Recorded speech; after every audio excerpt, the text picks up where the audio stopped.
Mga kapuso, mula po sa isyu na hindi pantay na pagbibigay ng dagdag pondo, nauwi sa personalan ang sagutan kahapon ni Senator Peter Cayetano at Senate President Juan Ponce Enrile. Ito ay matapos hamunin ni Cayetano na iliquidate ang kontrobersyal na pondo ipinamahagi ni Enrile at ipa-audit sa isang private independent firm. Isinumbat naman ni Enrile ang utang na ama ni Cayetano sa kanyang opisina at ang naging bangayan ni Senate President Juan Ponce Enrile at Senator Peter Cayetano. Yan pong pag-uusapan natin kasama si Professor Winnie Monson. Good morning, Tita Winnie. Alam nyo, if there's anything mga kapuso that will come out good out of this whole thing is the fact na yung issue na yan, na yung masyadong maraming poder ang mga head of agencies, Senate, Congress, Office of the President, the Constitutional Commissions, ayan ang nangyayari. Yung budget nila, kung may savings nila, sila pwede nilang gamitin, you know, whatever. No, hindi naman in any way. But that should automatically go back to the Treasury. Mabuti ngayon, nalabas yan. But that has been going on for years, mga kapuso. So, now, we are going to the personalan. Naku, Diyos ko, masarap yan. Naku, Tita Winnie, kaugnay niyan talagang personal natin makakapanayam this morning. Si Senate President Juan Ponce Enrile. Senator, good morning. Good morning. Good morning, Senator. Good morning po sa inyo lahat. Sabihin nyo nga sa atin kung paano, you know, how did that degenerate into a mudslinging contest? Well, Alan Peter was talking about how good he is and that how good his family is and that I owed a lot of things from them, that the father made me rich, that he was my lawyer in a case that was filed by the Cory government against it.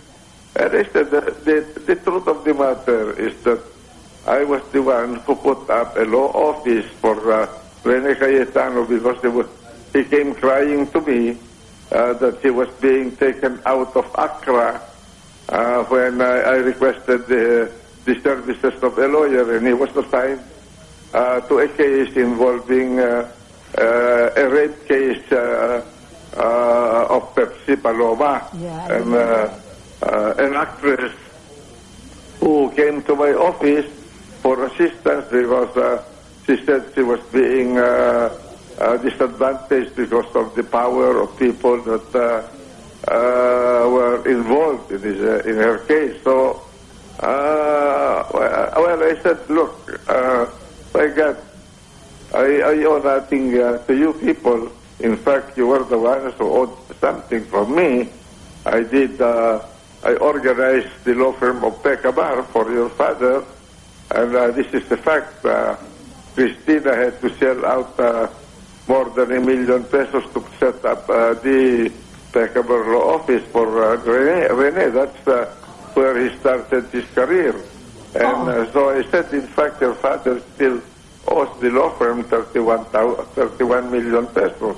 Yeah. And then he played that. So, in order to avoid any further clash, because I knew that it was improper in a forum like the Senate, the session was suspended. So I went inside the lounge and sat there to check whether my blood pressure was affected, but fortunately it did not. So because my blood pressure is rather low, it's 120/60.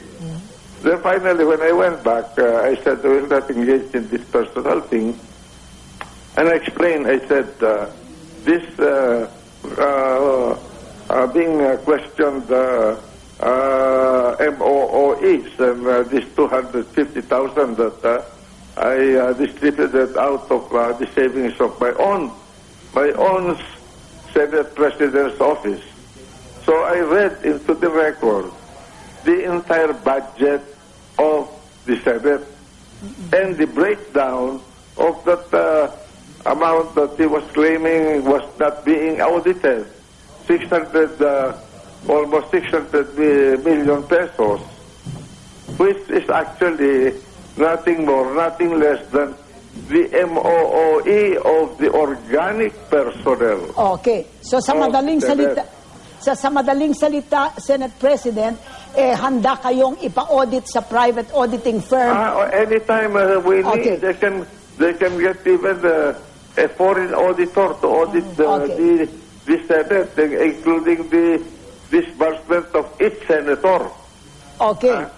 And if they want to check my assets, my assets are recorded in a book, in the books of corporations. I do not own any single property in my name. I own shares of stock. Okay. And they can trace the sources of money that acquired those assets. Okay, and but that was already done before under the Cory administration. Okay. In other words, na-check na yun noon. Okay, but the second main charge against you, which was a definitely personal charge, was that there is something going on between you and your chief of staff, yung si Gigi Reyes o Gigi Ramos. What is going on?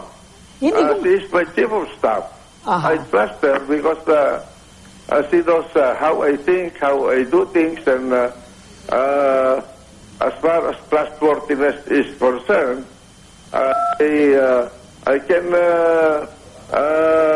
leave my things to her, and nothing will happen. Okay, and I have a poor sight because I'm suffering from macular degeneration, and because of the details that comes into my office, she's the one doing this reading for me. So, if they're implying that she's my girlfriend, well, I'm too old for that.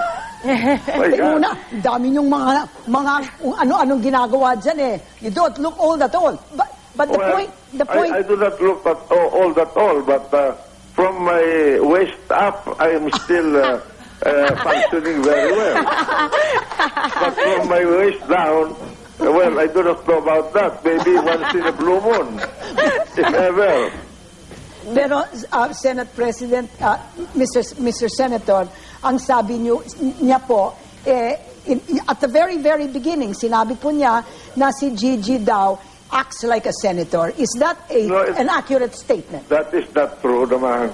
You know, whenever our staff are required, we ask permission. The Secretary General is there. The staff of the Secretary General would be there. I request my Chief of Staff because he knows the details of everything that goes in my office. He's my administrative officer. Okay. I cannot possibly all these details because I am dealing with the major problems of the Senate, the needs of the senators, and the political side of the Senate, and the major decisions that have to be made in the Senate. Tayo muna, ang sinasabi niyo ba, Senator Enrile, na si Gigi ay hindi lang the only outsider na nakakapasok sa caucus room? Maraming tao doon, pati mga security guards ng Senado, nandun sa loob, pati waiters, ano ba naman? Nasa caucus? Oo. Ang sinasabi niyo, nagsisinungaling? Pati yung mga nagbibigay ng kape. And then, when I request my legal officer of the Senate, the Chief of Staff of anybody, or the Secretary General, or my Chief of Staff, I seek the permission of the others. Okay. Well, unfortunately, these people come very late in caucuses. So, hindi nila nakikita. Nako, Senator, one last quick question lang po. No? Going back to yung personal relationship po ninyo with Senator Cayetano, in-expect niyo po ba na magiging ganito yung kanyang line of, well, not so much line of questioning, pero yung kanyang line of accusation sa Senado? Because I don't want to throw, nobody is a saint in this world, you know. I know a lot of people doing the same, what they're imputing to me or implying. You know, they do not know me. I deal with even my mates, even my clerks, my people in the office as if they're my children. Okay. I do not treat them as servants. Okay. Yeah. Well, tutuloy pa po itong personal mudslinging, Mr. Senator, or are you going to put a stop to it? I will not engage in mudslinging. That's why I was trying to, I said, I am willing to be audited. I am willing to be audited by by any private auditing firm.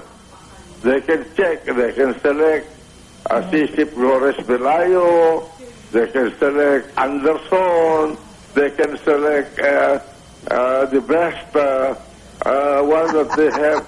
But I have that has to be approved by the Senate. And Mr. Senator, are you willing to be tested for erectile dysfunction? Yes. Yes. Oh, I'm too old for that. That's a good way to start the day po. Okay. Have a nice day, Mr. Senator. My goodness. Thank you very much, si Senate President Juan Ponce Enrile po. Naku, what a very interesting discussion. Very early in the morning. Maraming salamat po sa pakikipagparehan po sa amin. No, I just wanted to say that we wanted Alan Peter also to be here, pero hindi namin na-contact siya. Yes, actually, okay, mga kapuso, we try to be very fair here. Sinubukan po natin pati si Senator Cayetano, pero tumanggi na po muna silang paunlakan ang aming imbitasyon ngayong umaga dahil nagsalita na nga raw sila kaugnay dun sa issue sa MOOE. Pero mga kapuso, abangan po ang mga iba pang magaganap kaugnay rito dahil sinabi na nga po ni Senate President Juan Ponce Enrile na handa naman siya mag-audit sa isang private firm. Tito Winnie, thank you so much for joining us. That which shall not be mentioned. I don't know why all of a sudden this is being brooded about. Look at Erap. Thank you so much, Tito Winnie.